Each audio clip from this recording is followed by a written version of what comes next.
Yeah. Have you had enough coffee? Are you completely douche? I think I need some ube now. That's why you were in the restroom so long. I was douching, yeah.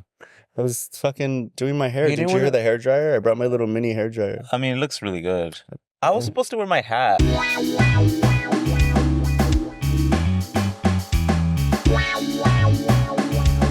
No, I like your hair. Thank you. That's why I was like, I knew you would give me an opinion, and then I was like, okay, I'll wear Yeah, whatever. don't wear the hat. Okay. Welcome to another episode of the Poppyverse, everyone. A podcast where me and Omar. No, Not Omar, Omar's not not here. today. Not right now. No, me and Javi Yes. are gonna take you through the universe. We'll be talking about everything, along with other papis, mamis, and days. And Wait, speaking do you guys of, not believe in the multiverse? I explained the multiverse to him, and he had no clue what it was. And I know what the multiverse is. Okay, can I finish my introduction? What Thank if I you. exist Everyone is like, differently in a different universe? oh wait, What if what are your pronouns? faggot? So I we know have that's a right. faggot today. one of the biggest faggots in the world. who will not stop interrupting. It is Boomer Bank. Yes. Yay! Woo, straight from Michoacan? Michoacan, right? Yes, I You're flew in from Michoacan. My arms are tired. Straight from Planet X. How are you?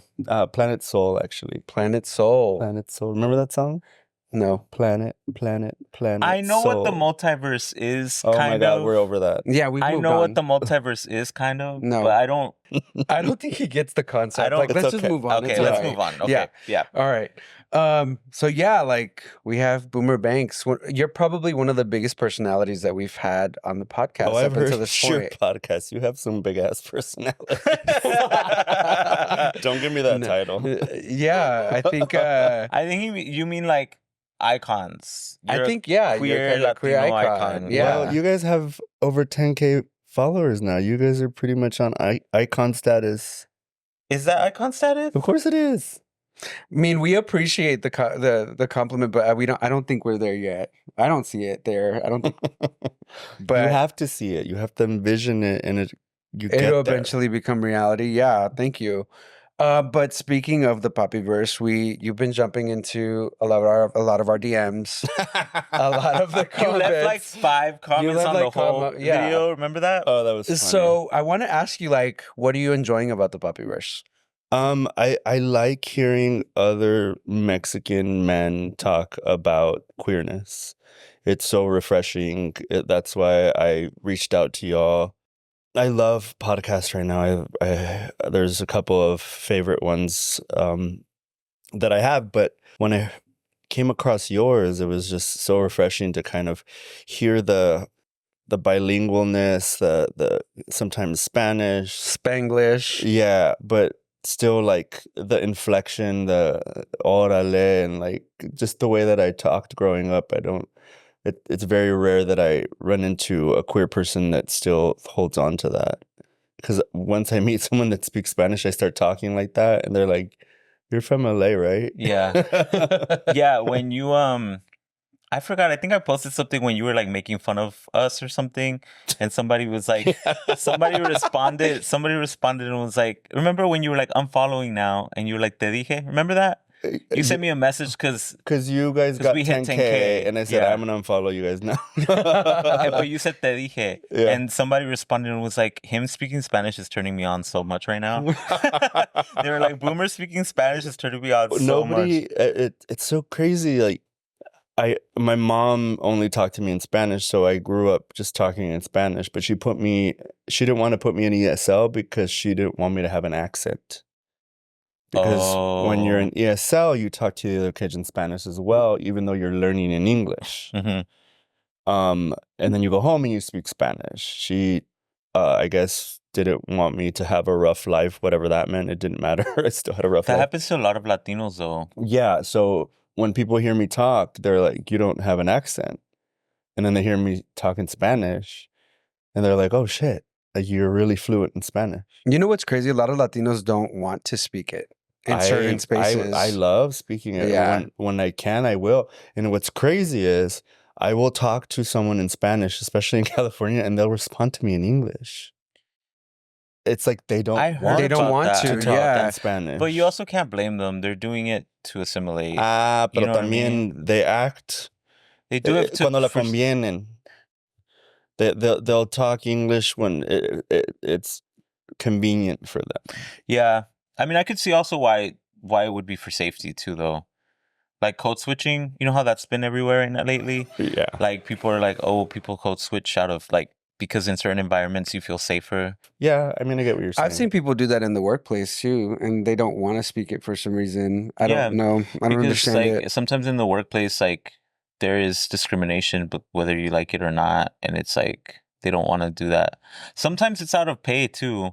Like I know some people who are like, they're not paying me to be bilingual, so I'm not going to speak Spanish unless they pay me for it, which is fair, to be honest. I get what you're saying. That's a whole conversation. Okay, that's like a whole That's something other else. topic. That's a multiverse thing. Multiverse. That's the next episode thing. Yeah. So how was Folsom? Folsom was Pause. So, guys, Folsom, for those listeners, Folsom is one of the largest kink festivals in the world. I think there's many out there. At its largest, it's had 250,000 people. Was that this year or Christ. Well, one I of the don't know about previous this years? year, but the largest recorded amount of people at Folsom has been 250. I don't know if that was before pandemic but still, you go there and it's huge. Oh my God, I bet it a smells whole, so good. It's a whole. Well, it's outside. It's not Even anywhere. better.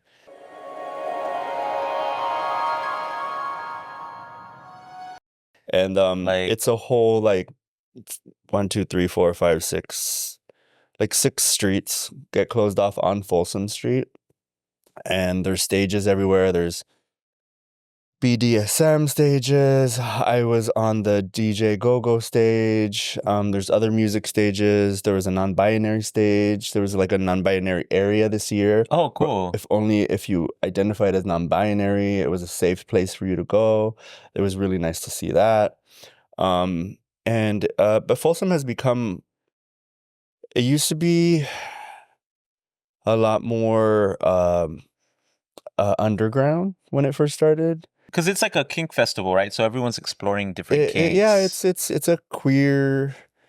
I've read the mission statement. It's a lot of fetish kink festival. Yeah. I like to discuss this because when I was younger, I didn't know about like market days. I didn't know about like Folsom. I didn't know about these big like queer market days is more festivals. just a festival. Yeah. It's like a summer festival for Yeah, queers. but like for a lot of like, especially for like, I've never been to Folsom ever, Insane. and I want to go, and I couldn't Well, go there's this also year. Dory Alley. So if you What's that? Where's that? it's the same place. Okay.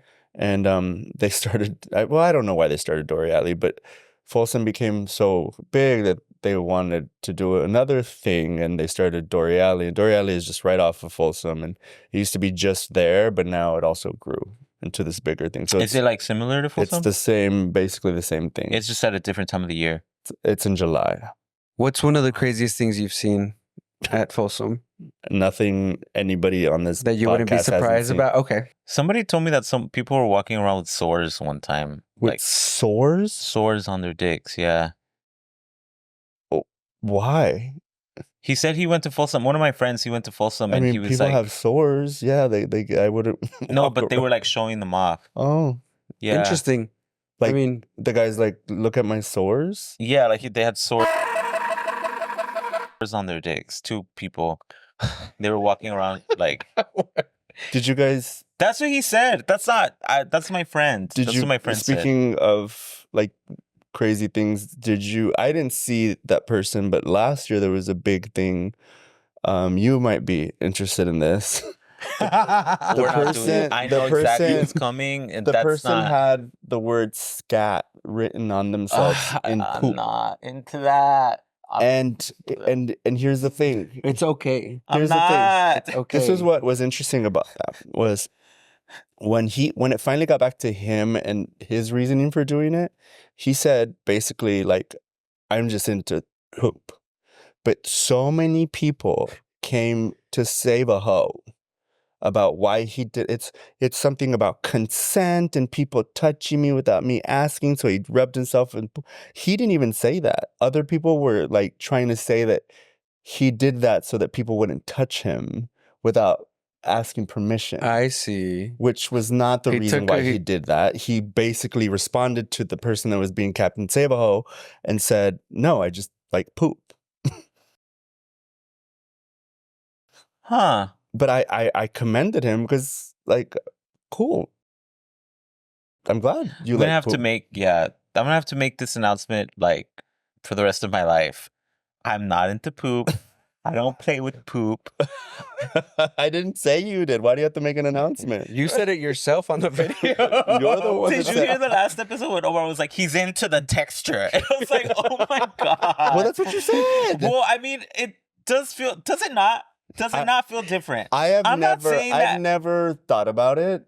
I have a boyfriend and we don't often worry too much about that, but I've never thought about it. I just never thought about it. I mean, it's just something I noticed. It's just interesting that you thought about it.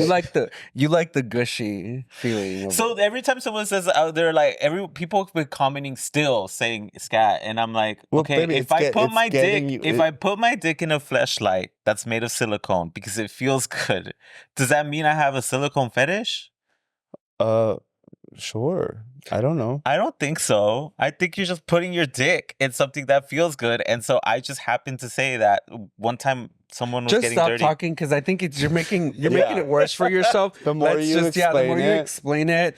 Okay, so we're let's very move on. accepting. Let's move. I'm not. That's not my kink. Oh my Okay, god. Okay, okay. so. All right. Oh my god. So, Boomer, I'm gonna we be ruined the at rest the Poppyverse want to give the opportunity for all of our guests to tell us their journeys about coming out. Coming out. So we've all explained ours. All of our guests up until now have explained their journeys as well. Did you have a coming out journey? What was your it experience like like? when you were younger? Like, what was your experience as a young queer man? There was no coming out. I was queer. Like there was no. I grew up with a very feminine mom. She was my only parent, and I mean, I told people in high school like I was gay, but it wasn't like the coming out stories that I've heard from people Okay. because it was like duh. Mhm. Okay. It was one of those like yeah, like I think the reason why it happened was someone called me a faggot in high school and I made him look stupid because I wasn't offended. I was Gotcha. basically like, are you trying to offend me? Because everybody knows that I am. So you're not telling or explaining to anybody something that people don't already know. Where do you feel like you got that confidence from? Like, you're looking back at it now, like, where do you think that it just became something that you was just you? And Ever since I can remember, it's only been survival for me. I grew up having to take care of myself ever since I can remember. I had an alcoholic mother that I just never knew when she was going to be sober. So I had to take care of me. So Yeah. it's always just been out of survival. Yeah. It's interesting because, like, you said it was out of survival. Like, usually people have experiences where, like, the survival instinct kicks in, but to hide, to protect yourself in a different way, versus you used it and used it to be my mother yourself was in a very way. outspoken, and she was the type of alcoholic that just wouldn't shut up. She's very quick with her tongue. Mm. And then every sort of gay icon or anything gay that I was subjected to, it was always someone who was quick-witted, and I always tried to emulate that. They always made sure that they were okay. And I get what you're saying. A lot of people get turned inward and are afraid. And I think that happened for a short amount of time. But the minute I realized I didn't even have a family that would take care of me, like, who was going to take care of me? I mean, yeah, but myself. sounds like you didn't have anyone to have to hide from at home because you were taking care of yourself. Well, nobody cared about me. So, yeah, I had to take care of me. Yeah. Yeah. I mean, that makes you grow up. that makes you grow up. And even when you're not, because at the end of the day, that's wasn't fair to you. Because I kind of had a similar experience. My mom, like my dad, was an alcoholic. He was really abusive towards my mom. He was like physically abusive, but he also, my mom was also always concerned with taking care of him, right? And so Mhm. it just kind of became where like everyone just kind of had to figure things out on their own, right? I mean, not that she didn't do her best. She was there sometimes, Yeah. but it was like when it comes to like your emotional maturity, your ability to have to like discern situations, to have to like fight for Yeah, yourself, there you kind was of learn to do that on your nobody own. to teach me Yeah. anything. Nobody told me how to. What about your other family members? I was gay, so they didn't want anything to do with me. I was a bad kid. So it's so interesting. This is interesting because like versus like the majority or like me and you had an experience where we had a problem being ourselves, right? He was himself, but he still went through like his own heartache and situation when you were younger in your teen years, which you were kind of explaining to us when we were I on. wouldn't see. That's the thing. Like, I didn't know how to. I didn't know anything other than that. Yeah. Okay. So the only reference I had was seeing television and watching those people be happy in a different way. Yeah. Okay. I just knew how to be me the way that I was being me, and I don't, because no one told me like the way that you're being treated is not okay. Okay. Right, because that's all you know. Yeah. That's all I I mean, it's the knew. same for me. Like, you just kind of assume that that's like the way the world works. Yeah. And then you kind of realize later on growing up, like, oh shit, this is actually the way it's supposed to be. Have you ever been to like trauma informed therapy or anything like that? I mean, I've been in therapy for a very long time now. Yeah. And I learned that a lot of the things that I experienced were not okay. Yeah. The way that I was treated, the way that I was I experienced predators that I thought, because no one ever told me that that wasn't okay, that I thought it was okay, that I was being preyed upon. Preyed upon? Yeah. How old were you when you experienced some of these things? 10 and 12 by my mom's boyfriends. Okay. And no one ever told me that wasn't okay. And because I was a gay boy and men were paying attention to me, I thought it was okay. So it was like sexual assault. Yeah. No abuse. They weren't they didn't assault Sexual me. abuse, yeah. Sexual Yeah. abuse. But it's all stuff. And also, like I said, I had only television, and it was American television, to discern all these, like, what was good or bad. And in American television, all it was like the white way of living, Right. or these like movie magic things that you were supposed to. So I had to unlearn a lot of things as an adult, as well, because they told me that if I did this and I was with this, that I would have a great life. And the standard of beauty was to be white. Right. I struggled with that too, yeah, growing up. And if I was with a white man, I was going to be happy. Yeah. The standard of beauty was not me. And I had to realize that I should be my standard of beauty. Yeah. How old were you when you moved to the States from Michoacan? You were homeless for a while, you said, right? Yeah, when I turned 18, I was kicked out and I left. It was kind of a mutual. Why were you kicked out? Because I was gay. Shit. And I was like, no, you're gonna kick me out? Like, I've been gay the whole time. Who was it that kicked you out? My adopted mother. It was my uncle's wife. And my uncle was my mom's brother, and he was just always at work, so it was just, yeah. She was like, you gotta go. She didn't want it around her son. How did you survive that? Just did. So, like, you're being very vulnerable and transparent right now, and you're telling us a lot of deep things. Like, and you said something about it being kind of like that's all you knew, right? have you always been this open and honest about your experience, or is it something Yeah. that you worked up to? No, I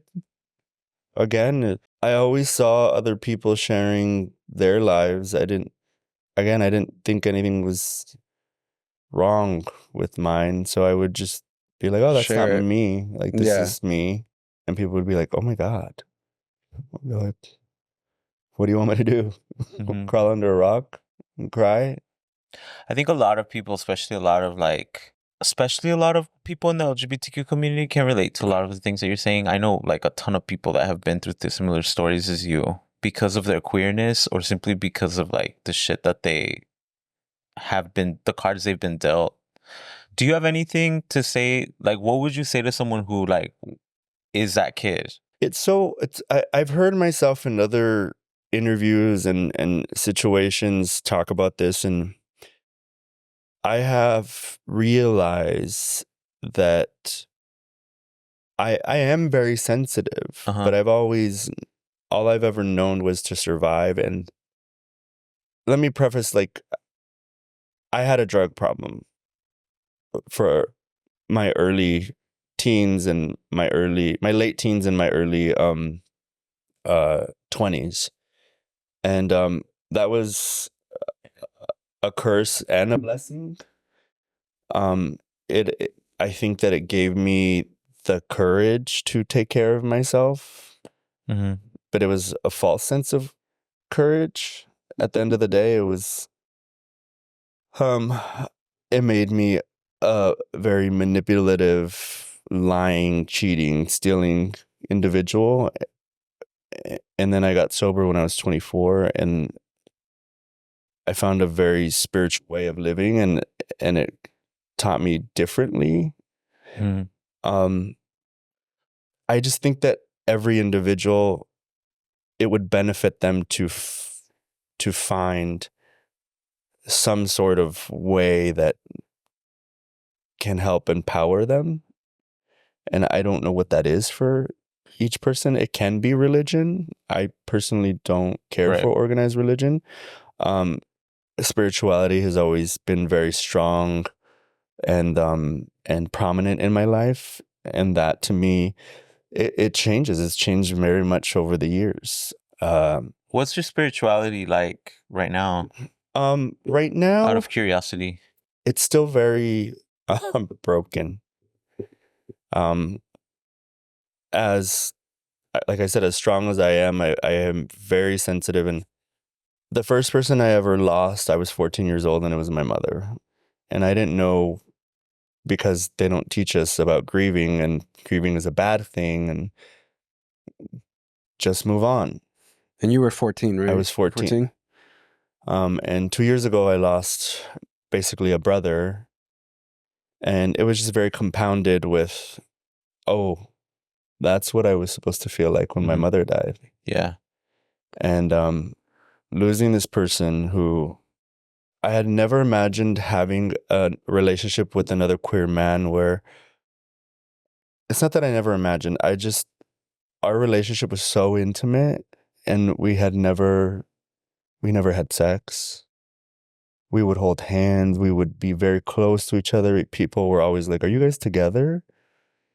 And we would never really answer people because we were always together. We didn't know what people, like, we love each other on a insanely deep level.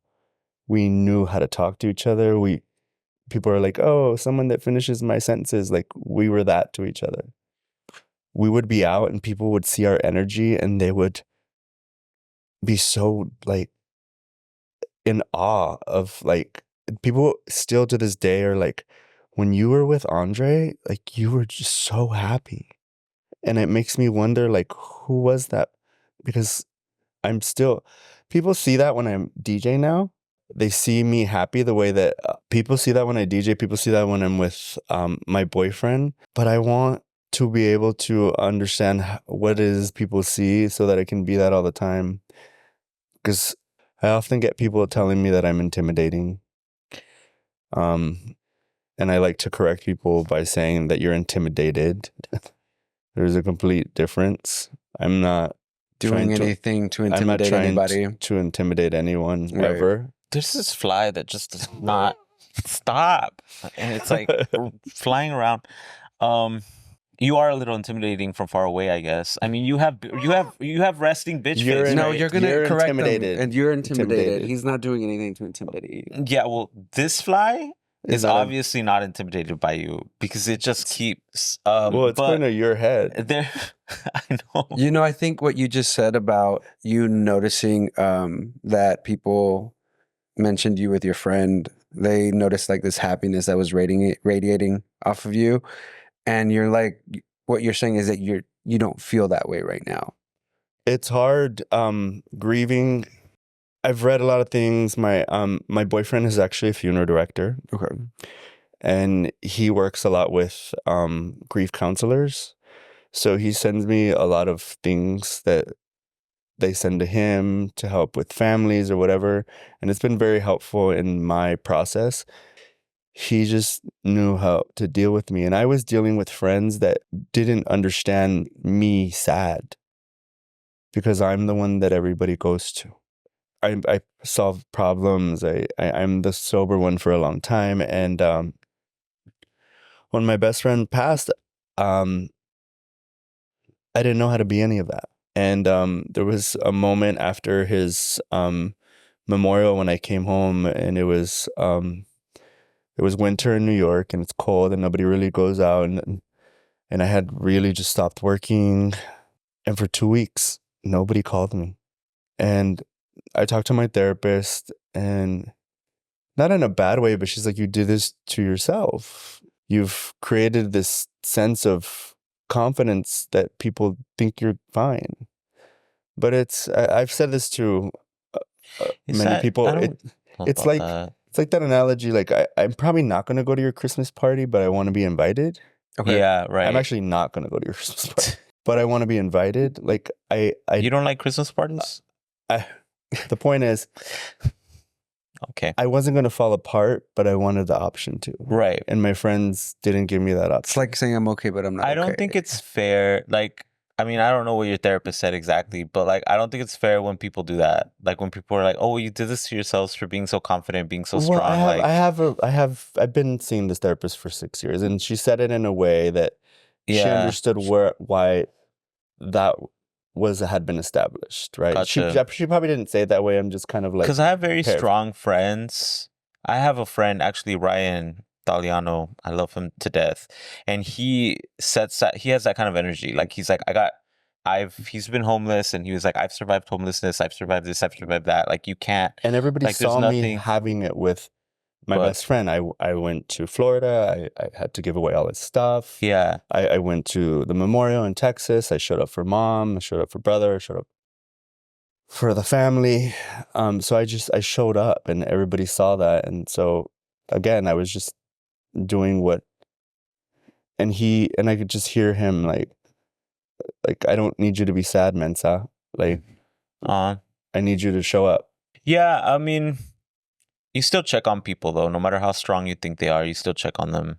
Yes, and now I've had conversations with my friends, and they understand that now. Yeah. I think like what you said, it's kind of important though, that I feel like a lot of people don't do is they notice that there is this happiness that's like attainable at some point in their lives, you know, but then it's not happening in other spaces or parts or times. And it's important to like notice that at one point that is attainable and that you can have that back at some point. Yeah. And he, I don't know, he just was able to bring out a lot in me. He was my brother. It was a love that just we could sleep in the same bed, and there was no weirdness. You know how sometimes you sleep with other gays in the bed, and sometimes weirdness happens. Yeah. It just never was like that. I don't know why. I think the reason why was because this needed to be the type of relationship that I needed to share with our community, to know that it's possible to have an intimate relationship with another queer man. So intimate that like people might assume that you're together, but but we were, but not in the sense that like faggots assume that you're together. Like you can have an intimate, beautiful relationship. Like I was telling, you know, I hope he doesn't get upset, but like No, you're your fine. boyfriend. Yeah. When I met him, like we had an amazing day together. Right.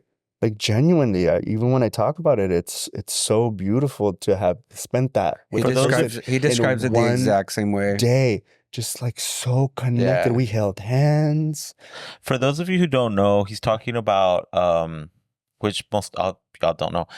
But yeah, they're talking about Javi's current boyfriend met Boomer on about a vacation 2 years ago. Yeah, 2 years a little ago. over 2 years And ago. they were 2 years ago. boyfriends for the day, basically. Yeah. And but that's the thing. That's what I'm trying to explain. Like you can have these moments, and it happened. All these situations. Like when I moved to New York 14 years ago, I remember finally understanding what it felt like to be present for me. And I made peace with Los Angeles. I knew it wasn't for me no more. Mm-hmm.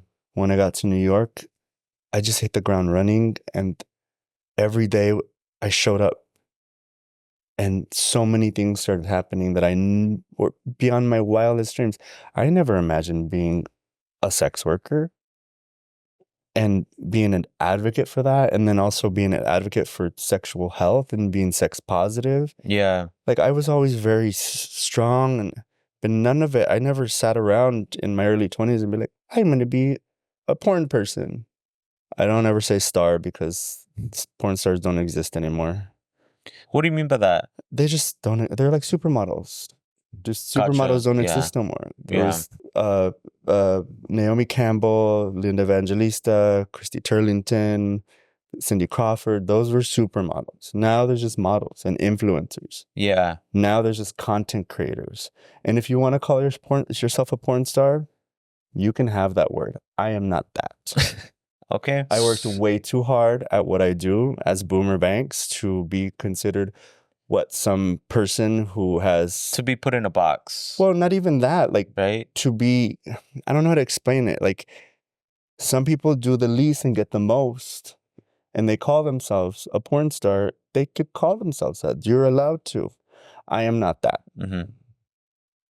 I don't know what I am. I'm just Boomer. Right. You know, and Boomer has a lot of things. Fashion designer, that's what I went to school for.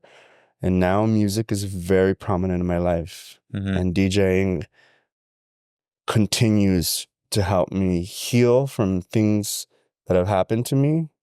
And I never imagined having another career. Okay. Sorry, y'all. We took a break for a second because I needed to do... There was a pigeon. There was a fucking fly, which disappeared. The pigeon was weird. It was like... Grrr, grrr. All right, do you want to start with the sex? So let's go. So speaking of like sex work, we were just talking about that. We were just going into it. Oh my God. You know when you get Botox and then it finally hits? Did it just hit right now? Oh my, I feel my face so heavy. Did you just get that? Did you just get No, it was Botox? like 2 weeks ago. And it takes about that time to finally feel it. So now... I've never done Botox. Sure, girl. What? Why you make that face? Because I'm trying to like show them that I got Botox. Let me see. Get angry. Like make an angry I am face. angry. I'm sad now. I'm happy. That's funny. I know it took 2 weeks. I've never had it. Well, Botox. it takes what it takes, but I think it was like 2 weeks ago. Interesting. My guy's great. Do you recommend Botox? Is that something that you... Yeah, you guys should get it because it helps. Like I used to have wrinkles in my forehead and they're gone. I know you could get Botox on your butthole. That's if you're Right? not loose, but we all know. What? Oh, to loosen... It's to loosen you up. loosen you I up, thought it was to baby. tighten you up. Why would you want Not to be that tight? I need that. I don't need that. Why would you want to be tight? I don't need that. I don't need that. I love a pussy that's ran through. I do.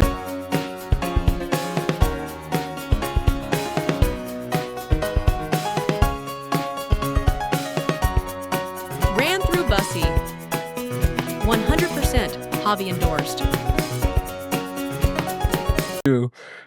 Night? Well, Yeah. I'm surprised. I get in the mood. Yeah. It's two different feelings. It's just when they're too tight and then it hurts. That's when it's like, ugh, it hurts. You know, when it's like so tight, it hurts. But we know about you. We know. About me, what? It's loose. She's Oh, loose. whatever. I am today, but that was because something happened last night. I don't want to talk about it. Okay. So sex work. Yes. Let's go get to sex work. Okay. We were talking about legalizing it, right? Like that's something that's really important to you. I think it's a really important issue. It's not legal in a lot of places. Like there's a lot of protection in many places, but in New York, like a sex worker is protected, but a John is not protected. Oh, interesting. Yeah. So a John can get in trouble for soliciting. A John is someone who hires. Yes. Okay. But you cannot in New York. But in California, I don't want to get into that. People go vote. That's all I want to say about the current election. Just go vote. Yeah. But people that know about California know about California. I don't know anything about California. You just can't do any of that in California because you'll get federally penalized. Is porn different? I'm sorry, that's something that I didn't look up. Is porn does porn have protections that sex like escorts and stuff in don't? California, it is considered trafficking. That's why all the porn companies left. Wow. Whoa. Even porn, like mainstream porn? Interesting. I didn't know that. And a certain presidential candidate right now was the reason why that was set into place. I don't think they fully understood the full implication of what they were doing. Mm-hmm. I don't think they necessarily set that law in place to attack sex workers, but they were trying to create a law that helped people that were getting trafficked. In the process, it ended up harming sex work. Yes. Gotcha. In a big way. So how did the fly's back? Of course it's back. Now it's back. Now of all times, it's back. It's fine. She's making an appearance, her debut. How did it start for you? The sex work thing. I was in my 30s. I was living in New York. I had started, I moved to New York with a fashion job, and that fashion job disappeared very quickly. And getting back into the fashion industry in New York, it's like you have to have something established in order to have a job there. Like you have to know somebody. It's just so very that. In New York? Yes. Anywhere. Like in New to York. Get a job anywhere. In fashion? Yeah. It's Yeah. just, you got to intern for a while and like. Gotcha. But I moved to New York already working for a designer, but then they got bought out and I didn't want to work for the new designer. And people thought I was still in my 20s and they're like, you should do porn. No, they were like, you should go dance or be a bartender. And I did those two things. And then there's photographers and everybody wants to take nude photos, and people started taking photos of me nude, and they finally saw what was going on down there because I've never been very showy. I just don't. There's a lot of guys that, I mean, it's all over Grindr and Sniffies, like I think XL. I heard you talk about this. Yeah, I've never I've never presented myself like that. Yeah, there's nowhere in any of my profiles where I refer to myself as hung or XL. It's just, I don't know. It's not that I want to be different. I just never identified with that part of my body as a characteristic of who I am. Right. I think my ego is a lot bigger than my dick. And I just go with that. So when people finally saw that, they're like, oh my God. Or I would go on dates and they'd be like, why didn't you tell me? I'm like, I didn't understand that was a part of going on a date with you. You have to know my penis size. I don't want to know, actually. I'd rather be surprised. Yeah. I feel the same way. Or whatever. I don't know. It's don't like care. a little present. Like just a little? Not little. Well, like a present, you know? It's like, oh. Or it's like, aw. So then Twitter happened, and I got asked by, lowbrow porn companies like Treasure Island Media or other bareback companies. But back then, people weren't doing bareback. Gotcha. They were still doing condom porn. And what they were trying to give me, I didn't know nothing about porn, but I knew, having already done sex work, that like I was asking for more as a sex worker than what they were willing to give me to take my whole likeness. And as someone in my 30s, I was like, yeah, that doesn't add up. Right, yeah. The math isn't mathing, sis. So I never did anything with those companies. And then finally, Raging Stallion and Falcon reached out. And at first I was like, is this real? So they're a huge company. And my porn mom, Steve Cruz, reached out to me and they were like, what are you doing on June 13th? And I was like, I'm turning 33.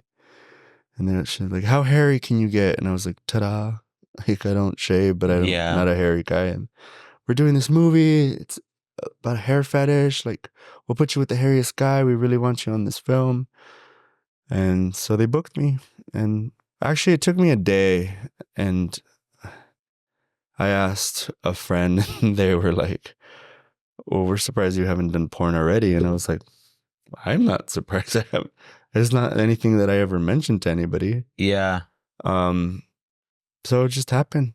It wasn't, and my first year was an intense year, and I definitely paved the way as a brown man in that industry, and it was not easy. I was not welcomed by other men of color the way that I've been welcoming. Interesting. To people. Why do you think that is? It was already like hard to get jobs, and I come in and I get exclusive on my first shoot, and gotcha. They start putting me on the cover of these DVDs when there was DVDs, but I told them that I was like, I'm not going to be exclusive and be your, gardener. Mm-hmm. I'm going to be the owner of the house, and you're going to put me on the cover like you do those white boys. And they had never experienced someone being so like understanding of what they wanted, even though I had no idea about porn. And also when I would do shoots, I know how to have sex, but I didn't know how to do porn. And those two things are completely different. Right. So I asked questions. It's not just having sex. And my porn mom was like, oh my God, you're asking questions. This is fun. Like I could actually direct you instead of you thinking, oh, I'm just going to fuck this person. Like, you got to open up to the camera. You got to find your light. You got to be put in positions that you would never do during sex. Right. But because they look good on camera, you show off. So you see these people. You always know someone that watches too much porn because literally they're like, the whole time. And you're like, people have done that to me. Up. You don't do that. Like I know it doesn't feel that good because I'm not having that much fun. I hate that. And one time this guy was like, this is literally what happened. He's like, Daddy, and I was like screaming, and I was like, I'm not, and I lost my erection. I told him I came already, but I didn't. I never came. Yeah, and also these guys that do that to me, they're like, oh, I came. I'm like, you know that I've been doing this, and I know that you just lied about coming. Like, you just lied about coming in me. Oh, you can tell? Oh, baby, these guys are so, like, most guys just, they lose their erection. They're not into it or whatever, and that's fine. I'd rather you say I'm not into it no more and just get up and go than tell me you gave me a load. Like, so at some point, like a lot of people our age probably know who you are. Like, and jacked up to some of your videos at some point. When did you feel like your name was big in that industry? Did you have a moment of realization where you were like, oh shit, like I could get what I want. I could start getting whatever the fuck I want at this point. As a brown man, that industry was never designed for us. No. I was going to ask So there's never a moment where I fully felt like this has happened because, like I said earlier, there's a lot of people on Twitter that do the least and get the most because of the color of their skin. Okay. This week it's Chris. And Chris is from Tennessee, and he has blonde hair and blue eyes and a full beard and the perfect blonde hair all over his chest and down into his pubes. And he has a beautiful dick, a picture-perfect dick. He literally sits there, takes the same picture, doesn't do anything with anybody else yet, because there's always a yet. They eventually do. And they sell their subscriptions, and they get I'm 0.0% on blah blah blah, and I barely show my hole, and like, oh, I'm not gay yet, and people buy into that. And then next month it's Ted, and Ted looks just like Chris. Not Ted. But Ted does a different angle, so you subscribe to him. And there's all these brown and beautiful black men and beautiful Asian men that have been doing this forever, and they don't get the same recognition. Because I mean, it mimics every other industry where like people of But color there have have to been be like amazing people like Raheem who have come along and like literally put themselves content. I'm not built that way, Mhm.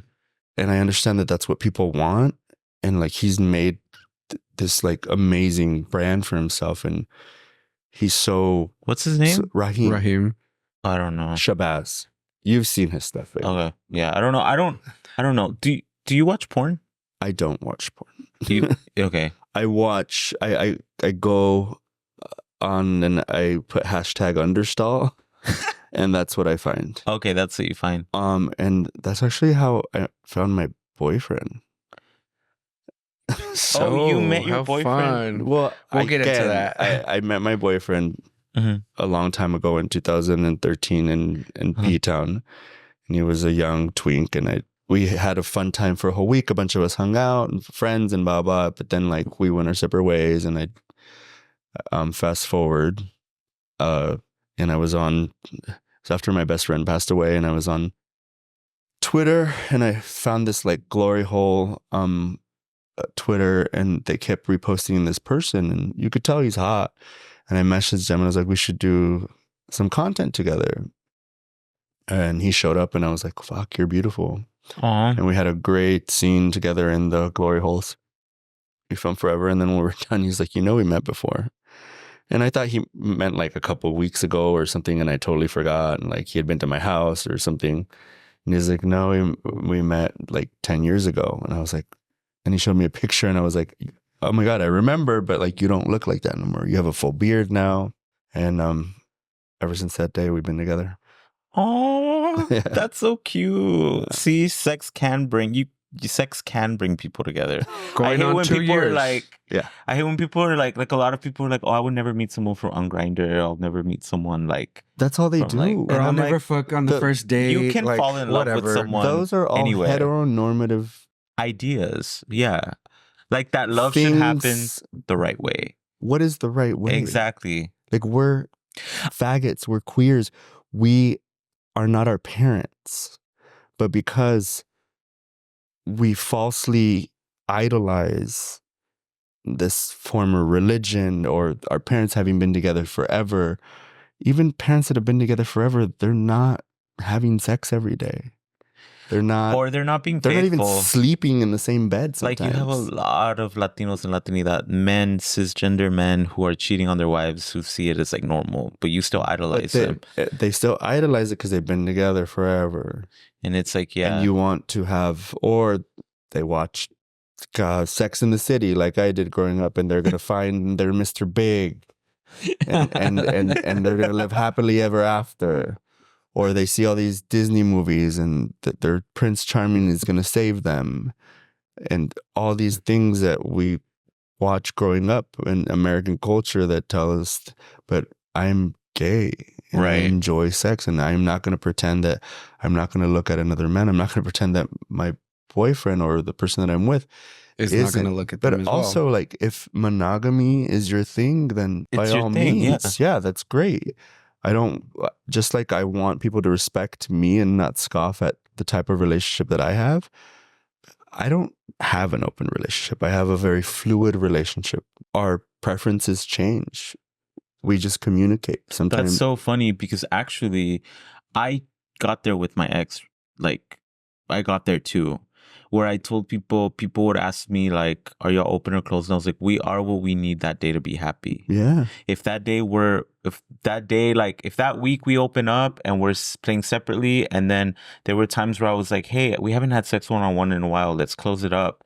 And we would have sex with only each other for like a couple weeks because that's what I wanted. But then we met one guy and it's like, oh, let's have a threesome. And then like, you know what I mean? And it's like, we just kind of were what we needed that day. We didn't need, because once you start setting like open, closed, or like monogamous or like whatever, then I feel like you just have this like, you set the standard and now you have to meet it. And if you don't meet it, it's a failure or it's like not, you know what I mean? So I just like, for not me, having it's a label. always been about communication. I need to know what's going to make you happy. And if you're communicating that with me, that's all that matters. I think that's more beautiful, but whatever. I mean, some people, that's all. And a lot of people find it, and they'll be the first ones to attack. And those are the same people that don't understand transgender. Like I've experienced, I remember the first F to M scene that I posted. People were like, "Oh, you're not gay. You're fucking a pussy or a front hole." Some of trans men don't like to use the P word. yeah. And so therefore you're not gay. Like, well, I've never really identified with the word gay because it's very Caucasian to me, the word gay. Mm-hmm. I when the word queer came up, it was something more inclusive for me. It's also like very political queerness. Yes, and now it is. Mm-hmm. But for a long time, it was a slur, just like faggot, you know. And even now, like in New York, there was a Trump truck, one of those trucks with the big old Trump flag outside of one of the big gay bars in Hell's Kitchen in New York, in the middle of Manhattan, with the blowhorn saying it's okay to call those people faggots. I don't care if people say that to me, even if you're not allowed to. It doesn't hurt me. It hasn't hurt me since I was a kid. Not a lot of things have really fazed me growing up, but especially that word, like, to me. But I get that it offends some people. Like, someone posted about it. I don't give it that power. So to me, that person standing there is just an idiot doing that blowhorn into the atmosphere. You're like, you're in New York and you're spewing that. So one of the things that you said about, I was going to ask you about this because I wanted to know, like, being Latino and being brown in like an industry that's like so white. I knew someone who worked for Pornhub, and she was like, she quit and she was like, it's just ridiculous. Like the way that there's so much fetishizations going on, right? That's all that's the money. That's where the money goes. Yeah. And she was like, it's like I had to quit because she's a person of color. And so I was like wondering, like, how did you deal with that? Like, how did you cope with that? Because that's for me, that's really hard. I just minded my business and did what I needed to do to excel for myself. What I realized is that it didn't serve me anymore. You know, I haven't done studio porn, and I didn't make a huge announcement like some of these guys, because I still have an OnlyFans and I do that. But I didn't make a huge announcement that I'm not doing studio porn anymore. I don't feel the need to do all that. And even though I achieved something in the world of sex work, I won all these awards that all these white guys were winning before me, and then I came along and snatched them. I just wanted to have that, not for Boomer, but for a brown person, for the next brown person to see that you can win Performer of the Year. You can win Best Director. You can get a Hall of Fame award. You can get all those things. They shouldn't be the definition of who you are. Sex work's always going to be there for me, but it wasn't feeding me the way that music is now. It took what it took for me to get to where I am, but I've never been more happy. When I'm making dresses, when I'm doing stuff like that, fashion is so hard, and it takes a lot of money, and it takes a lot of energy and time. And I'm not saying music doesn't, but music is so exciting for me right now. Yeah, I mean, and you're also like, you're doing a lot. Sex work might have been like temporary, but like it really got you to be able to do a lot of the things that you're like passionate but about. now I'm grateful that for the sex work because it gave me the platform that I have now. But now people will be more okay with knowing who Boomer Banks is because I'm not just associated with porn. Because I understand some people don't want to be associated with that. What's and the I'm name still that porn star. What's the name of your fashion line? Banks. Yeah. And people can just go on and like buy stuff, or is it not right just, now. Not right now. No. Okay. I'm not making anything right now. Okay, cool. You mentioned something about like winning the awards right now. Yeah, and that's like I see a lot of people and like live your life. I just don't identify with that kind. I won them, and then you see people on their Twitter like award-winning porn star. Like I've never put that on my. I'm more proud of being queer. I'm more proud of being brown. I'm proud of being Mexican, and those are the type of things that I put on my profile. Being a DJ now, so all you see people, even people that got nominated, and they're like nominated 10 times. Yeah, baby, but you didn't win. You're a big advocate for POCs. Like it's showing in a lot of the research that we've done, a lot of the conversations that we've had, and getting to know you. Was this always the case in your careers, or did something change in your personal life where therapy it sparked it? Going to therapy, realizing that I love being a brown man, and that finally I realized that I am the standard of beauty for me. Realizing that I had no one growing up, no one to tell me about any sort of struggle. So if I can just help one person, queer, find their way in this crazy, world, that I've done a service. It's just as simple as sexual health. Like people look to sex workers for sexual health. The problem is a lot of sex workers and a lot of people, they want to give advice about things they know nothing about. There were situations like the monkeypox situation. There was people with platforms that were telling people to do things that weren't advised by the CDC. They don't realize how hurtful that is. I can only share my experience. I will never tell anybody because I'm not a doctor. I have enough knowledge, but at the end of the day, go to your doctor, preferably a queer doctor that understands what you are asking. Right. Like I said, we were talking about earlier, like people are like, oh, I need to do safe sex. And you're like, so you use a condom for sucking dick? They're like, no. Well, baby, like you need to start figuring out your definition of safe sex because throat gonorrhea and chlamydia is a thing. Right. So let's go into X-rated. You're in New York City. Yeah. It's New York City, X-rated. They have a New York City, LA as well, right? They have an X-rated LA. They had one season. I don't know if there's going to be more. But I don't know. Sorry that, Is this your first time doing reality television?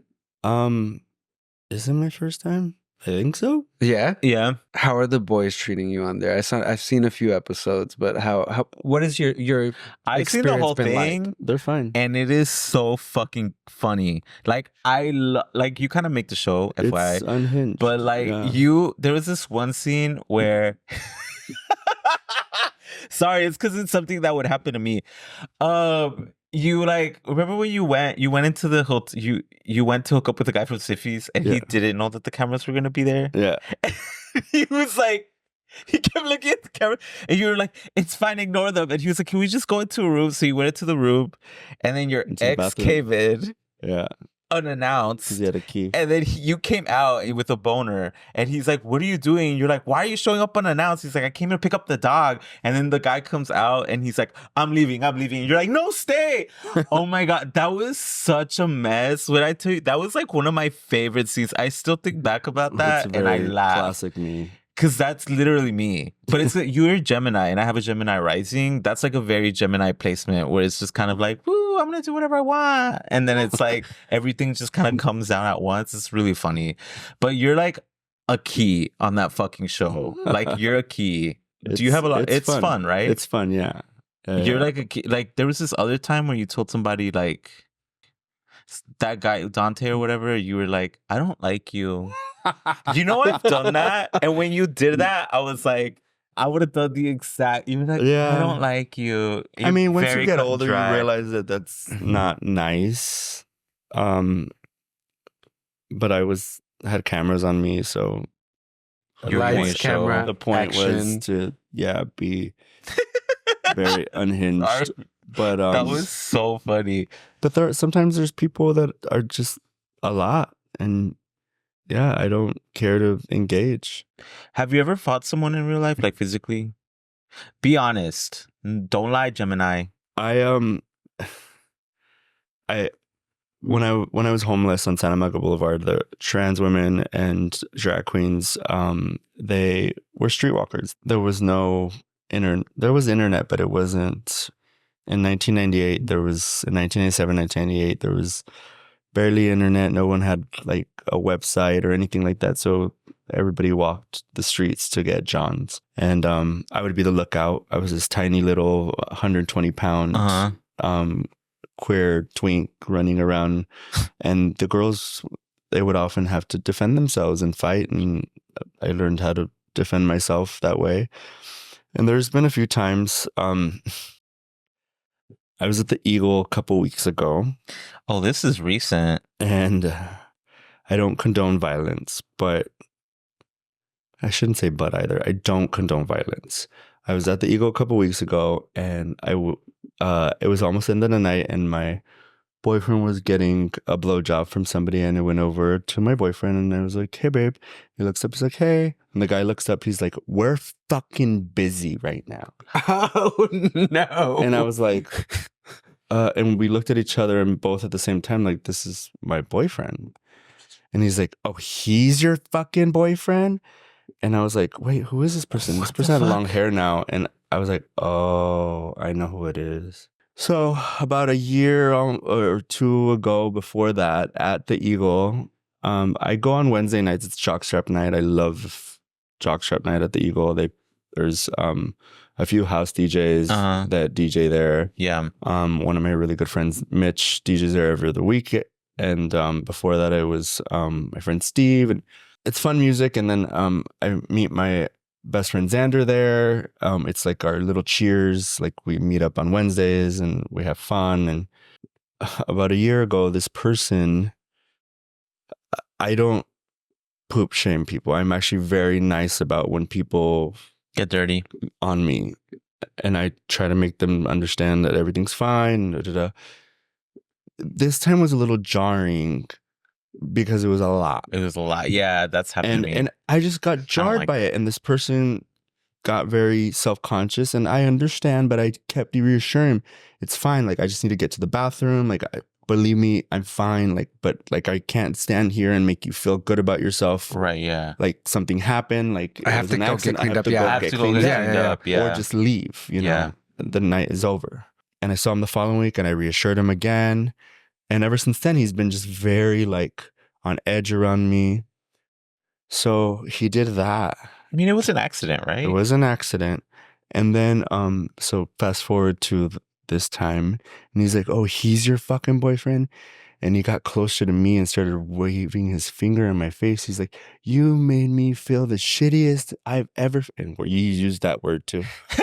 I've ever felt. But he was the shittiest. But you were the shittiest. No, stop, guys, stop. Just Oh, kidding. stop. And the problem was he got in my face, and he was getting close to my boyfriend. And my boyfriend said that like he just felt the energy, and apparently I grabbed him by the neck and like flung him across the dance floor. And he was drunk, so you know when you're drunk, you're like a cockroach. You get back up and you're like trying to fight again. Yeah.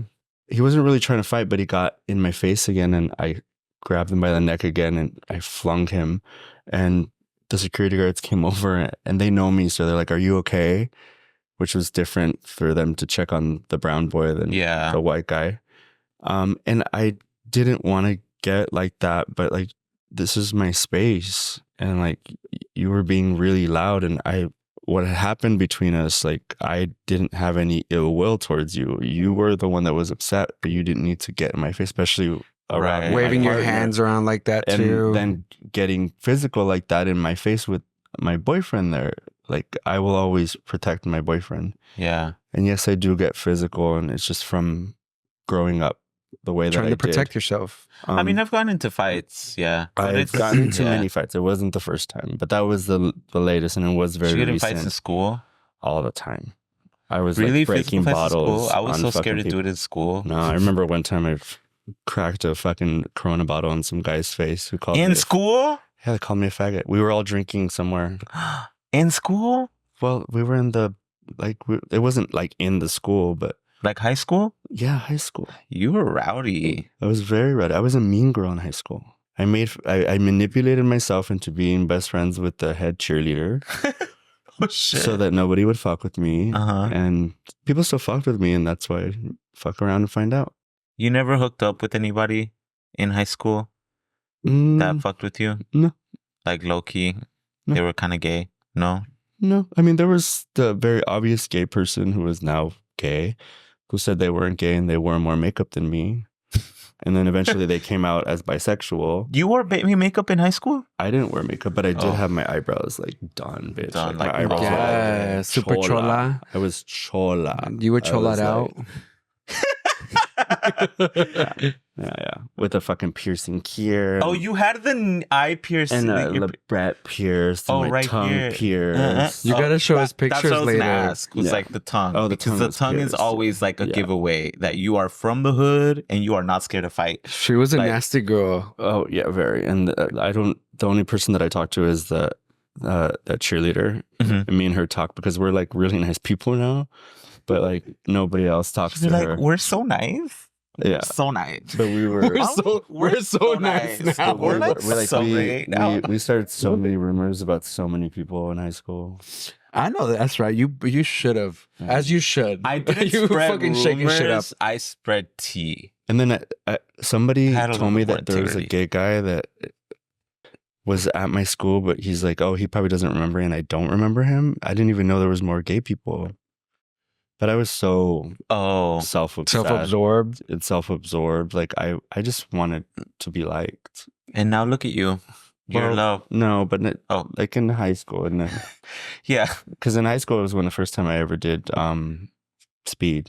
It was the first time I did drugs. Oh, that's where. Wow, I didn't know it started that young. Yeah, I was 16. With other high school people, or Yeah, Jesus, from wow. other schools, and there were the popular kids. That's some serious shit. For my 16th birthday, Younger, we even brought yeah. over. They called it the unpure form of crystal, crank. Yeah, that was really ghetto. Crank. Yeah, Isn't that a movie? Yes. I think it's a movie, right? Yes. Okay. About a drug, though, right? yeah, Yeah. speed. No, it's a different drug, isn't it? No, it's speed. It's about speed. It's about speed? Mhm. The movie? He has to like keep giving. Oh, I himself didn't know that. Yeah, I wish I was young. You were like, I was 1991. You were like 19 when I was born. 1991. I was 1991. 11. Oh, I thought you said. No, born but, in and I'm not saying that 1980. you look old. You look young. Yeah, I hope You don't look like I'm this not. when I'm you're not my saying that. age. Well, I'm not saying that. I'm just. I thought Go in see an how you interview. look when you're 44. I thought in an interview you said 19. Okay. I thought you said you were 19 in 1990 something. But The math is not mathing. 1998. I was 1998 18. you were 18. Yes. Oh. Well, see, you're young. You're still young. You look very young. You Stop. The Botox is working. He's just Okay. going down a path. He just keeps Uh, going. So It's like when we talk about poop, he's like, I'm not into poop. You stop saying that, people won't care. Do you have any questions about New York City? Stop it. Oh my God. That poop thing is going to follow me forever. I'm never going to be able to live that down. I'm good with X-rated and NYC. Unless you, don't have more anything. questions? They just told me that we're doing like a spin-off. It's like, you know how the housewives have girls trip? Yeah. We're doing like a boys trip. I don't think that's what it's called, but like we're doing. Is that like in the next season or is it going to be? It's a spin-off. It's not going to be all of us. It's going to be just a just spin-off. a select few. and then it's going to be like, We're going to go to some destination together. but is it a whole other show? Yes. Yes. So Girls Trip is I don't think he watches the Housewives. housewives going on a I don't girls watch a trip. lot He of doesn't Housewives. watch it. Well, That's like my it's self-explanatory. that's It's a my girls' guilty trip. pleasure. What is? Housewife show episodes when I'm like at work and I travel for work I thought sometimes. he just said you don't watch it. I watch it I don't sporadically. understand. I'm not like Girls Trip is self-explanatory. It's a trip with girls. So Boys Trip is just going to be a trip. y'all with- should still call it Girls Trip. It's a bunch of girls. Sure. It's just a bunch of gays that know each other going somewhere. Queers. There's a lot of for y'all who haven't watched it. You first of all watch it because it's really funny. Second of all, and you literally are like you make the show, bitch. Like you make the show. Thank you. But there's also a lot of dildos because you have You have okay. No, I actually wanted to bring this up. I forgot. I'm a Mr. Potato Head. I have a dildo, I have my mouth, and I have my butt. So actually, okay, what we're talking about, because some of y'all aren't gonna know this. What we're talking about is like Flesh Jack. So Flesh Jack is so Fleshlight was invented by this man who his wife got pregnant and he couldn't have sex with her, so he needed something to have sex with. Yeah. And he invented this thing that you could put your dick in, and it looks like a flashlight. But you insert your dick, and there's a bunch of silicone, and you get off, and it's tight, and it feels good, and it has all this like Patterns inside. Yeah. The So I went through my phase where I bought like a bunch of them because I wanted to try them. Not a lot. It was like 4 or 5. But like actually, it was really funny because I was looking up reviews, and yours got really good reviews. It's called Sonic Boom. Yes. Yours got really good reviews. On Reddit. And have you ever looked them up on Reddit? Yours they have a website that like you type in what you want. Send it to me. And I know where Reddit is. I didn't know that I was. There's on there. I got on Reddit. I saw reviews, and a lot of people were like, "Boomer Banks is the best. Is one of the best Flesh Jacks. It feels really good, and blah blah blah." It's called Sonic Boom. But you're on the picture. I know, so each Flesh Jack boy has a name because the pattern is different. Has to name the toy. Well, they named their toy. Yours and is mine called is called Boom. Sonic Boom. Yeah, so I saw a review for that, and then like obviously they have your dildo, which is shaped exactly. Obviously, I don't. Sure, they have my exactly dildo. like your penis. Yeah, there's a side-by-side photo somewhere out there. It looks exactly the same. Yeah, so there's no like, it's not bigger, smaller. Where can we get these toys? Fleshjack.com. Fleshjack.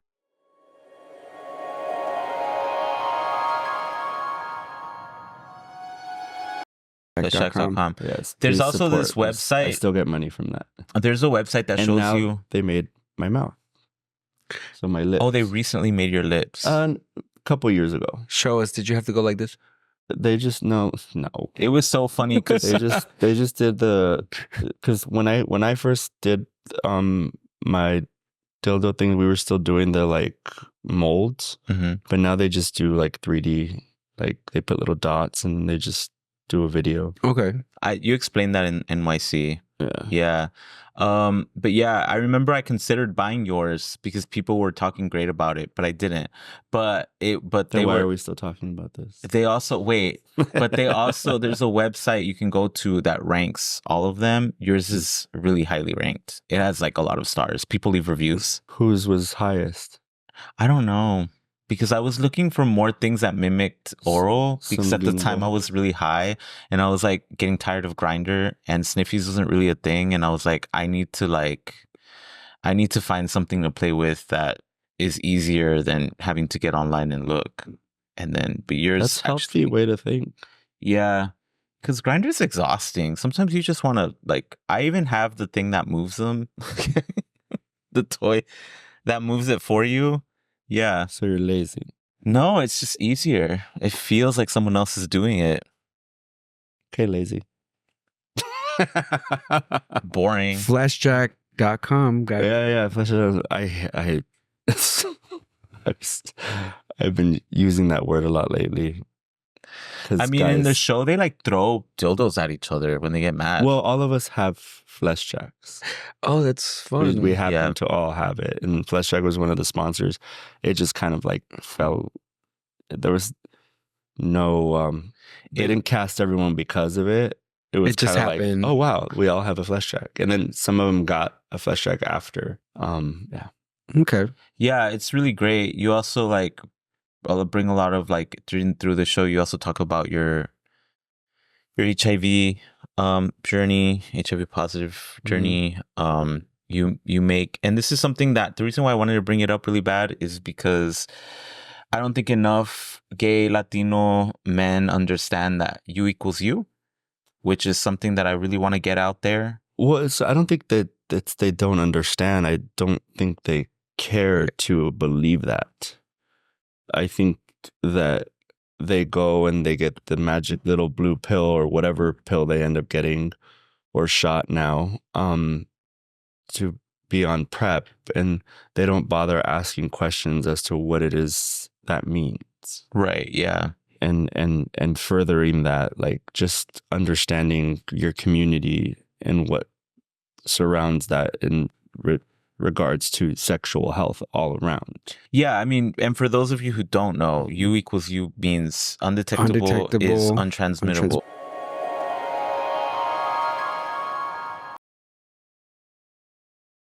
Which means that if you are on medication and you have HIV, you're but a lot of people try to challenge, give it to anyone. And they're like, well, how do I know you're taking your medication? Or show me, etc.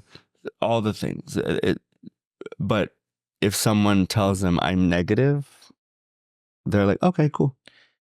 But then it's like, how do I know that you're negative? How do I know you just got tested? How do I know that you didn't just get it yesterday? Like, how do I know? Exactly. Yeah. And that's how it keeps spreading, because nobody wants to really understand or care to understand sexual health.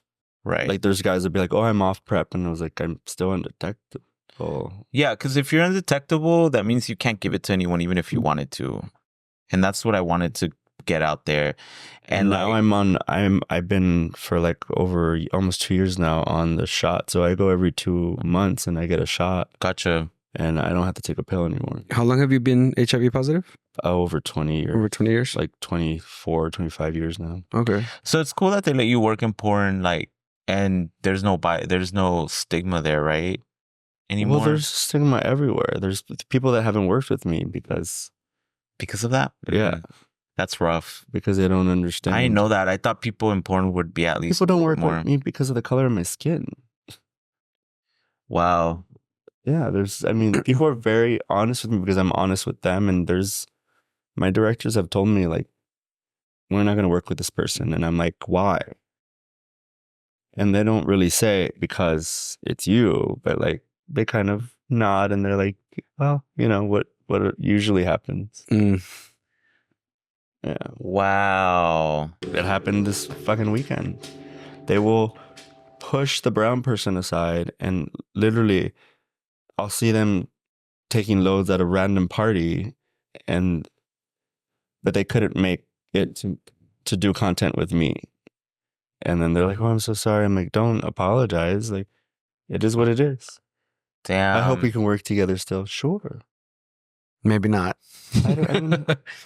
I don't ever write anyone off the way that I get written off. But what they don't understand is the reality for me is that I get written off because of the color of my skin. And whether that's why they did it or not, like, you're literally like, so a couple of years ago, this guy kept like messaging me, like, I want to work with you. Like, and I was like, okay, well, let's do this and that. And then something happened the first time, and it was at the beginning of the weekend. So I was like, well, I don't want to pressure you. I know the whole weekend's going to happen. He's like, no, let's do Sunday.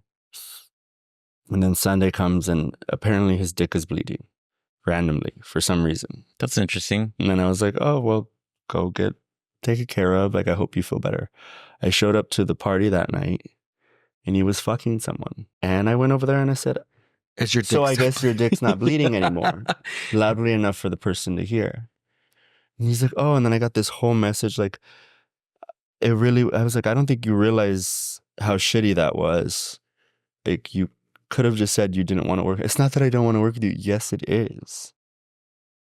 Like, you literally kept blowing me off all weekend, and you just want to feel good you want me to be like, oh, it's okay for you to be a Comfortable. shitty human, but I can't have my feelings about the way you treated me. Right. You could be as sorry as you want. You still made me feel the way that I did, so let me feel the way that I want to feel. Exactly. Yeah. And move on.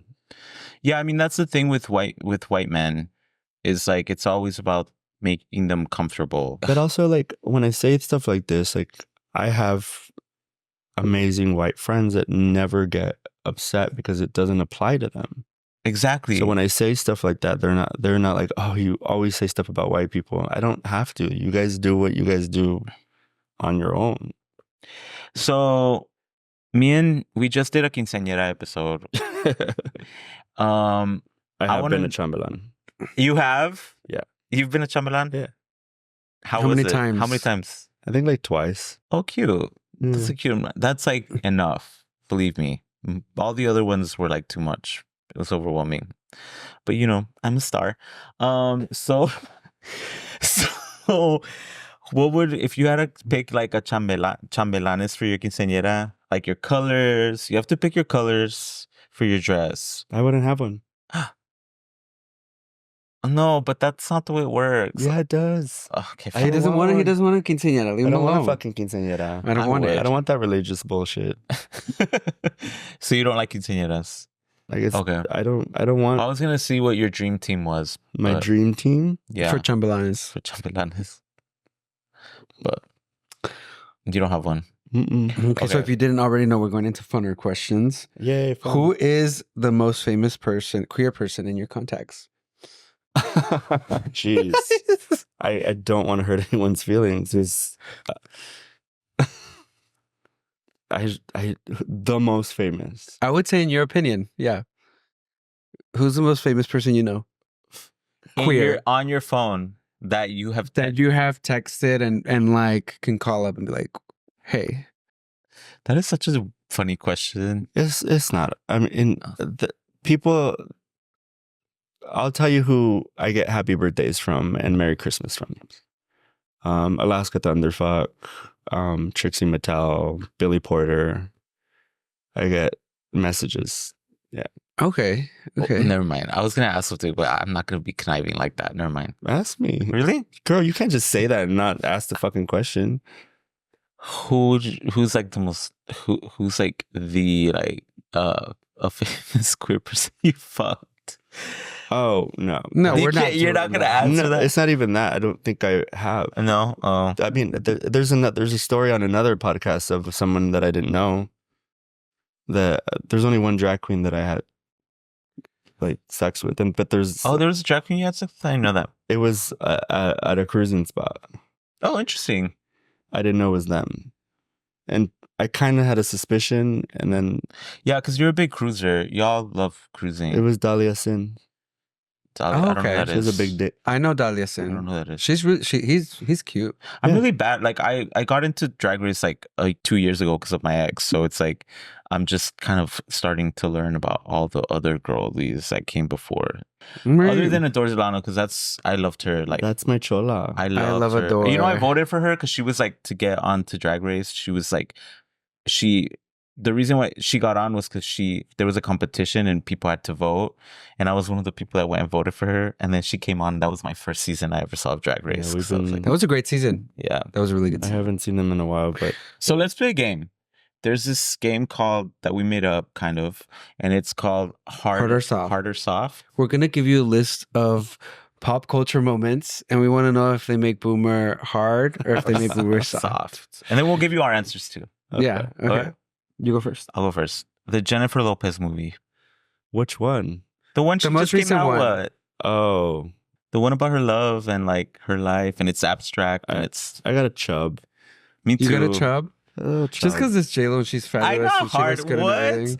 I love her. You guys got a have chub. talked about him before, but Leo Herrera dislikes J-Lo. Like Who's that? Leo Herrera. You guys had a conversation. Leo. Yeah. Queer Okay. writer. Yeah, him. Mhm. Yeah. Activist. Right. He dislikes J-Lo so much. I appreciate her. I don't think I sat and watched it. I think I put it on and like, I'm turning this off. well, I didn't turn it off, but I also didn't like, I didn't watch it. I just liked. I just put it I on. just like that she's like, fuck you, bitches. I'm gonna do whatever I want. But also, like, I love her. Like she does whatever she wants. She does whatever she wants. I was like, y'all are really trying to bully this And, like, woman. It's crazy to think that she's the age that she is. And Yeah. yeah, Yeah. she's 'Cause great. I just when love we a were woman younger, a that's just like, 50-year-old woman was a golden girl. They were 50. yeah. Like She that looks was great. what 50-year-old people look like growing Yeah. up. Yeah. Twitter becoming X. Not, yeah, I still call it Twitter. Twitter. So it makes Yeah. you soft. Yeah. Makes you Yeah. soft too. I call it Twitter also. I still call it Twitter. It hasn't changed for me. I'm like, some guy was like, you mean X? I was like, no, I mean Twitter. Yeah. The fuck? Do I look like I'm not in a cult? Cardi throwing the heel. I don't get a boner for Cardi. What? Yeah. I love her. I'm sorry. I love her. I just I don't love get her. a boner for her. Throwing the heel was iconic. I get hard. Okay. Johnny Depp versus Amber Turd. I actually watched that whole documentary. I did. I did I too. was in Fire Island of all places It was so entertaining. because I don't really like going out in Fire Island, so I literally stayed in and watched that. I didn't even know what it was. I still don't have like a grasp of Fire Island. Like, it's like a gay It's very place. Caucasian. Yeah, I heard, so I'm not too interested. But Yeah. okay. So Nepo babies. What? Nepo Nepo babies. Nepo babies. Nepo babies. Nepo babies. Babies that are Nepotism babies. yeah. You know how they were freaking out a couple years ago. I don't know what you're talking about either. So Y'all didn't hear about that when they were calling out all the nepotism babies for like having like privilege and being privileged enough to have careers. Moving on. okay, next don't one know. is Hollywood goes on strike. Oh. I hard on for them getting what they need. Okay. Yeah. I'm glad that, I mean, it sucks because we're not getting good movies or television like we used to, but hopefully we get back to it. Madonna's feud with Lady Gaga. What did they feud about? This was so long. This is like a few years ago. This is a long More time than ago, a yeah. few years ago. But they're like, Yeah. it's a big pop culture moment. But When Madonna was like mad about Lady Gaga, like, because they were like, they asked her, didn't she like say something nice about her recently? yeah, they made up, but that They was like made a up. feud. So it was a one-sided feud. No, they were both mad at each other. They were mad at each Because other. they asked her, they were comparing Born This Way with one of Madonna's songs. And Madonna was like, they were like, how did it feel to be compared to Lady Gaga? And she was like, reductive. Oh, yeah, I remember that. Okay, yeah. Okay. You don't get a hard on from that? From Madonna? From them fighting? I do. I love seeing white women fight because they finally turn on each other instead of everyone else. Yeah, but they still turn on everyone else. I mean, yeah, but it's nice to see them get at each other. For I once. just have one last one. Jennifer and Ben Affleck getting back together and then going through a divorce 2 years later. Oh, wait. Are you? Did are they you? get back? Yeah, No, they they're- got back together in Yeah, they got back 2022. together. Yeah. And now they're Yes. going through a divorce. Right, but they're not back together. Not there. No, they're not back together. They're finalizing their divorce again. Oh. Are you into the whole like old flames, initiating old flames? No, I'm very much when I'm done with someone, I'm done with them. Okay. Like I'm best friends with my ex-husband, but it's not like I don't have sex with my exes. Mm-hmm. It's not like that kind of like I hold on to that. Like we're like best friends now. You don't Mhm. have sex with any of your exes? You've never had sex with an ex before? I don't. When I'm done with you, I'm done. When I'm messy. done, Me and my me and the guy, Done. me and one of my exes were together when we were together at the time. We hooked up with another guy that I had had a relationship with. We had like a threesome. Messy We boots. did it multiple times. I mean, it was fun. Yeah, I don't think I would want to do that. So soft. I wasn't planning on it, but it just happened. Well, you said it happened more than once, so you definitely planned on it. Thank you for joining us. That was a really great show. Thank you, Boomer.